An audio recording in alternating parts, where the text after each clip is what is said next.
First of all welcome to Kavya academy guys. I am DK Gupta. आज मैं आप लोगों को क्लास 10th मैथ्स का एक बहुत ही इंपॉर्टेंट टॉपिक लेने जा रहा हूँ बच्चों। चैप्टर का नाम है pair of linear equation in two variables और टॉपिक है problems based on edges. Okay, अगर मैं बच्चों आप लोगों को एज रिलेटेड प्रॉब्लम के बारे में बात करूं तो ये क्वेश्चंस ना आपके बोर्ड एग्जाम में फ्रिक्वेंटली पूछे जाते हैं, इसलिए मैं इसको वेरी इंपॉर्टेंट मार्क कर रहा हूं और ऐसे क्वेश्चंस ज़रूर आप करके जाना। राइट, लास्ट वीडियो में मैंने इसी से मतलब प्रॉब्लम बेस्ड ऑन डिजिट्स वाले क्वेश्चंस करे थे। आप प्रीवियस जो वीडियो है मेरा उसको भी आप रेफरेंस ले सकते हैं, बिकॉज उसमें हमने डिजिट्स रिलेटेड प्रॉब्लम्स के बारे में बात करी थी और आज मैं आप लोगों को एज रिलेटेड प्रॉब्लम्स के बारे में बात कर रहा हूँ। राइट, क्वेश्चंस को कैसे टैकल करते हैं ज़रा उसको हम लोग देखते हैं। मैंने यहाँ पे देखो दो क्वेश्चन आपके रेफरेंस के लिए लिया है। पहला क्वेश्चन में अगर बात करूँ, पहला क्वेश्चन कहता है कि 5 years hence the age of Jacob will be three times that of his son। मतलब 5 साल पहले जैकब की जो एज है उसके बेटे की एज से 3 times है बच्चों।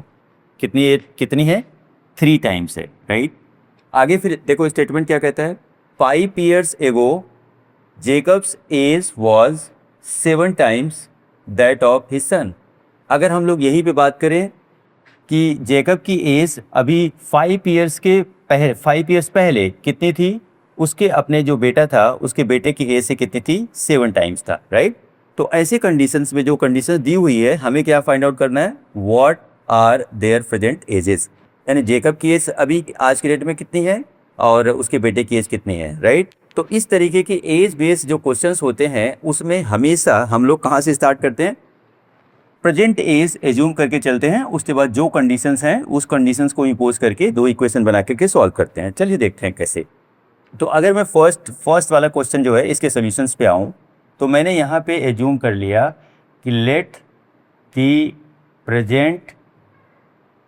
Present ages of Jacob and his सन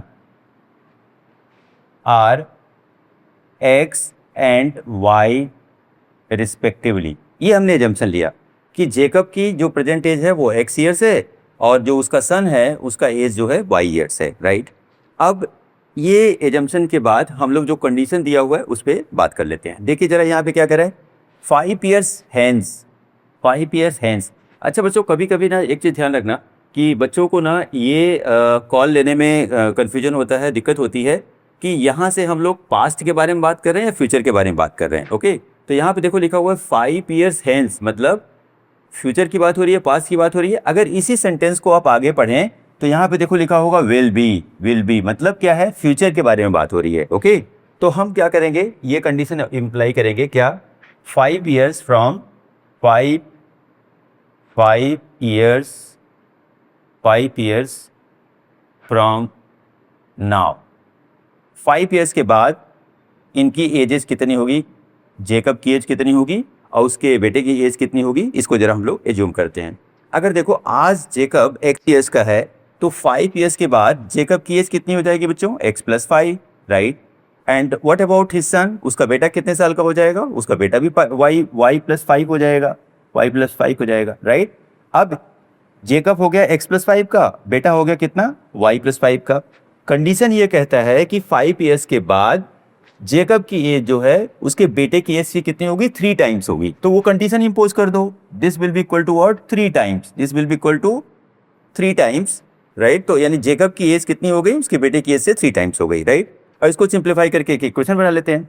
तो this is equal to what, 3y+15, this is x+5। Now इसको इधर शिफ्ट कर लेते हैं तो x - 3y, this will be equal to 15 - 5 that is 10। ये बन जाएगा इक्वेशन नंबर 1। ओके, अब दूसरा कंडीशन देखो क्या कहता है। दूसरा कंडीशन कहता है कि 5 years ago। राइट, अब इसमें अगर कंफ्यूजन हो कि ये पास्ट की बात हो रही है, फ्यूचर की बात हो रही है, सेंटेंस को आगे लेके जाइए। 5 years ago Jacob age was. Right, Jacob's age was लिखा हुआ है, इसका मतलब पास्ट में बात हो रही है। ओके, ऐसे कंडीशन में देखो बच्चों हम लोग क्या करेंगे, अब दूसरा कंडीशन इंपोज करेंगे कि 5 years ago। राइट, तो यहाँ मैं कंडीशन ले लेता हूँ कि 5 years 5 years ago, राइट? ये कंडीशन इम्पोज करता हूँ, ठीक है?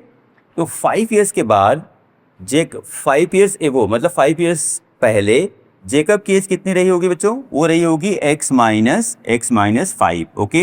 And what about his son? उसका बेटा कितने साल का रहा होगा? उसका बेटा भी रहा होगा y माइनस 5 years का, राइट?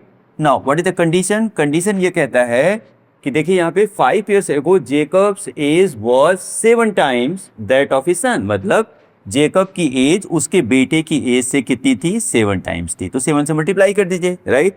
नाउ इसको सिंप्लीफाई करते हैं तो this will be what? 7y minus 35, right? तो व्हाट अबाउट दिस? इसको शिफ्ट कर लीजिए, x minus 7y, this is equal to, इसको जब इधर लेके आएंगे तो ये कितना हो जाएगा बच्चों? This will be what? Minus 30। This is equation number 2, right?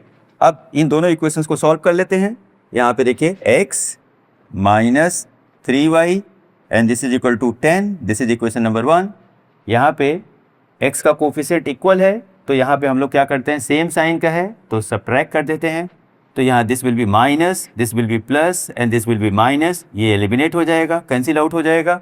यहाँ कितना बचेगा बच्चों? यहाँ बचेगा minus 4y minus 7y plus 3y that is minus 4y and here it is minus 30 minus 10 that is what? Minus 40। तो what about y? y will be 10, y will be 10 years, right? तो Jacob के बेटे की as जो अभी present as है कितनी आ गई? 10 years आ गई, राइट? अब इस इक्वेशन को हम लोग इक्वेशन नंबर 1 या 2 में किसी में पुट कर लेते हैं। चलो हम लोग फर्स्ट में पुट कर लेते हैं।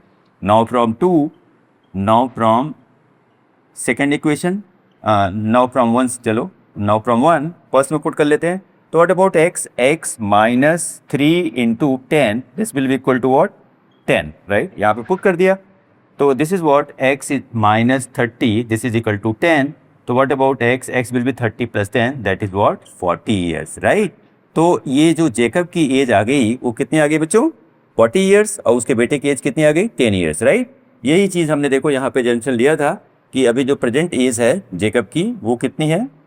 x है और उसके बेटे की एज कितनी है? y। इस तरीके से हम लोग x और y को फाइंड आउट कर लिया। ये जेकब की एज हो गई प्रेजेंट और ये हो गई उसके बेटे की एज, राइट? होप कि बच्चों आपको बहुत अच्छे से ये चीज़ समझ में आ गया। और अगर जेन्युइनली समझ में आ गया तो मैंने एक क्वेश्चन नंबर 2 आप लोगों को रेफरेंस के लिए यहाँ पे दिया हुआ है। इसका आंसर आप लोग कमेंट सेक्शन में मेरे को भेजना, right? Thank you so much.